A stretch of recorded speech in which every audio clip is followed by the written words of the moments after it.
Hey everyone, and welcome back to the channel. My name is Aya, and today I'm going to be walking you through how I shot this spec ad for On Running. So without any further ado, press subscribe and let's dive into it.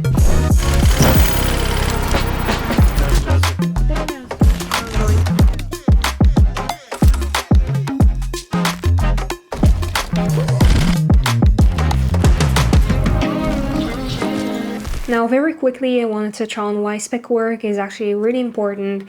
It doesn't matter if you're a wannabe filmmaker or you're already working in the industry.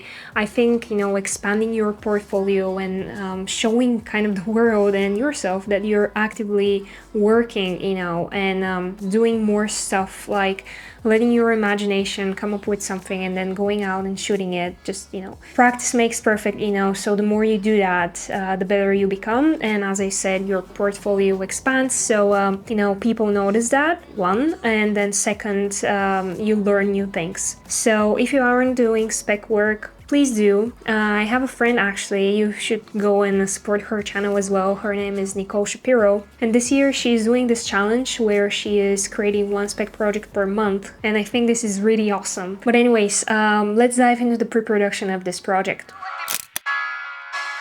Now, firstly, why I chose to do, a commercial for On Running is because I've seen them a few times on Instagram and I really like the overall aesthetics of their creative campaigns. And I thought to myself, because it's so popular to do one like for Nike or Adidas or whatever, but those huge brands, like the chance of them noticing you, it's pretty minimal. So I wanted to work with a brand, and don't get me wrong, like On Running is also a big brand, but I kind of felt that it's in the right niche where one can, actually get noticed if you do a great job. Now, I'm not a runner. I was a fencer, but doesn't matter. I'm just always very captivated of shooting, branded content for that has some sort of sport intertwined in it. Like if you go back into my older projects, each and every one of them has something to do with athletes.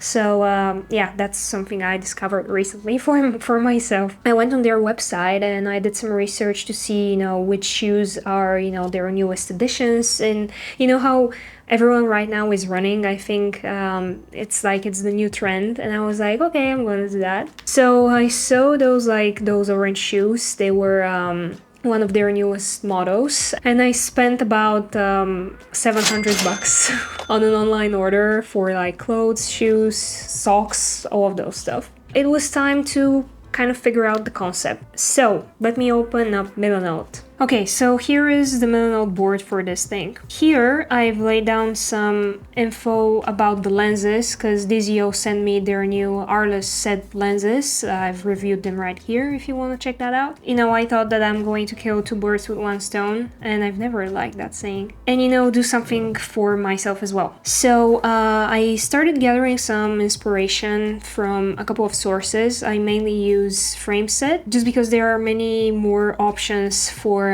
shots. It's not only like movies like on the other websites, it's also like commercials, and basically a big amount of the Vimeo catalog gets put on there. If I type like athletes or stuff like that, I can just find the video linked to Vimeo and watch it there. And this is some of the videos linked on here I actually found through Frameset. Apart from running, I saw that On is also kind of featuring athletes from other departments. Like throughout their online presence, I spotted a few just campaigns that are on movement in general. I called a friend of mine, Julie, and she's really into yoga, and she on her hand called another friend, Tanas, who was going to be the runner for the campaign. And actually I think the campaign turned out a bit more concentrated on the movement part and like the female shoes, and not the ones that I specifically bought for that, but who cares. I knew that I wanted to have a shot with the floating shoe. By the way, I'm going to be posting. I have no idea when this video is going out, but I'm going to leave here a video that I did explaining how we did this shot. So I wanted to combine nature shots and like urban shots. So you can see that my inspirations are kind of mixed, you know, between those two elements. Still inspirations, here are the moving references, some locations that I had in mind, and this is like my shot list. Okay, so the main concept was for the video to begin with this floating shoe, you know, outdoors, that would feature a bit more of a ethereal look, and I wanted the whole campaign to kind of look more flowy, more light, and in a way otherworldly, for a lack of better word here. So as you can see, I've referenced this Michelangelo painting on, you know, on the touch. So yeah, that was my idea for the first shot. Nothing new under the sun, I know. And then I knew that I want to create some fast cuts of, you know, those movement scenes that Julie would be making. So, you know, I was just picturing this sequence of her, you know, taking a deep breath, seeing her hand, you know, moving through the grass. I wanted to shoot, you know, some stretching, and then we would move on to the urban shots through this, you know, shoe that we were going to see in an air event, you know, just rotating. So I want to use a lot of, you know, slow shutter and kind of use that to transition, you know, from one shot to the other, and also represent the movement since I didn't want to shoot on a gimbal. And yeah, I think the best way when you're handheld is to showcase, you know, those fast movements through slow shutter. Anyways, this was kind of the idea. I think in the final version, I kind of followed it about like 60%, and then in the edit, I kind of went in a bit of a different direction. But let's move on to the filming process. Now, filming-wise, it was, you know, me operating the red Komodo with, as I said, the new Dizio Artlist lenses, and I had like a shoulder rig prepared for those shots because I wanted them to be at a more like eye level and not, you know, from a lower angle.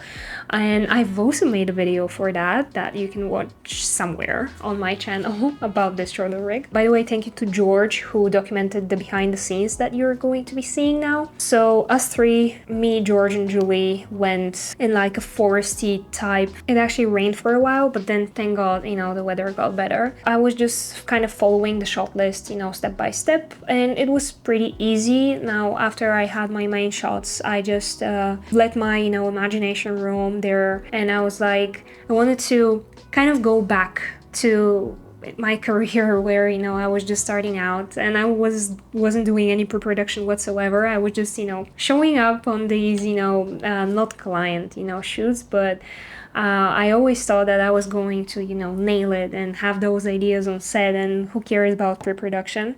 Now, of course, that's different, but I kind of wanted to incorporate parts of that where not everything is pre-planned and you can just, you know, shoot some stuff on the field that you just see in the moment. And for example, this shot where, you know, she's lifting her her leg up to kind of, you know, stretch. I really like this, you know, low angle. Like once I saw it when we were on the field, I was just like, oh, you know, this is really good. So stuff like that, where you can just experiment. You know, we did the slow shutter stuff in the forest as well. I was getting a lot of details of her shoes, and I knew that I wanted to capture a few, you know, portrait images just, you know, of her face, and also of our male talent Nasco's face as well when we were later in the city. In the city, actually, talking about that, I used a tripod for most of the shots that you see because I wanted to create this contrast between, you know, the outdoor and the urban shots in the urban environment, so that it's different, so that it feels a bit more controlled in a way when we're in the urban setting. And yeah, I think this worked pretty cool. And by the way, you might have seen on my shot list that I had this idea where we were going to use like plexiglass and capture like a POV of him, you know, running water down his face from a water bottle. We actually have a shot of that, but I just didn't like how it looked in the edit. Like it just didn't make sense for the edit, I think. It was a nice shot. But yeah, that's why you experiment, you capture more, and then you work with what you have. And you know, the cool thing here is that I'm not following, you know, some brand guidelines. I have no idea what those are for on. No one is like paying me to do this, so I just wanted to capture my vision. It's not perfect, but I just want to go out to practice, to create something that I find cool right now and just not care about any rules. So anyways, moving to the edit, and I really want to thank today's sponsor, which is Artlist. And they have been sponsoring this channel since the start of the year, for which I'm, super grateful, because it allows me to focus, on those YouTube videos for you. And in this video, in this spec ad, I used like all of the sounds that you hear. We recorded nothing on set. All of the sounds, those Foley sounds and ambient sounds, I found them on Artlist. Okay, so when it comes to sound effects, I think the most important part is for you to figure out how you want it to sound, and bear with me. What I mean is sometimes you want to use a sound effect that isn't the exact capture of what you're seeing. For example, for some of my transitions, I'm using, here you can see from Artlist, transitions which are from Eerie Synth Drone, or this riser here. For example, okay, I think the most bizarre one, because I wanted to show Julie's heartbeat, and I found this alien heartbeat on Artlist, which I know, who would have thought, how an alien heartbeat sounds, but it matched the vibe so much better. Yeah, Artlist has a library that it's huge. It's huge. You can really lose yourself in there, but it's very fast to find, the right effects and music and transitions and anything you basically need for this ad in particular. For me, those were the sound effects that really, I think, made a difference. And here is how the ad sounds with the sound effects. To me, it makes it more complete and it makes it more real. So yeah, really, Artlist is a one-stop shop for all of your editing needs, like music, sound effects, transitions, you name it. If you want to try it out for yourself, I'm going to leave a link in my description that is going to give you 2 extra months if you sign up for an annual subscription today. So thanks Artlist for sponsoring this channel, and let's get back into the edit. Also, editing wise, what I really wanted to incorporate is more of a film look. So I was using, Dehancer for that, and I used the Komodo Vision 250D, I think, for the grade. And yeah, I think this is basically it. I'm not sure. I hope that I'm not missing anything. If you have any questions, leave them below. And now you can see the final result.